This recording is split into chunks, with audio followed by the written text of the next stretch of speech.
ऑस्ट्रेलियाचो फामाद क्रिकेट खेळगडो शेन वॉर्नाक पिरायेच्या 52व्या वर्सा काळजाच्या आकांतान मरण आयलें. शेन वॉर्न थायलंडांतल्या एका व्हिलांत आसलो. थंयच तो बेशुद्ध अवस्थेंत सांपडलो.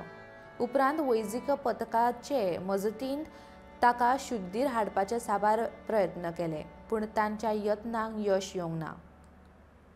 शेन वॉर्न थायलंडांतल्या कोव सामूय जुंव्याचेर आयिल्लो. ऑस्ट्रेलियन क्रिकेटा खातीर हो दुसरो धक्को आसा. फाटल्याच सप्तकांत रॉड मार्शाकूय काळजाच्या आकांतान मरण आयलें. शेन वॉर्नानय ताच्या मरणाचेर दुख्ख उक्तायल्लें, पूण ताचें हें निमाणें ट्वीट आसतलें हें कोणाक सपनांत लेगीत दिसूंक नासलें.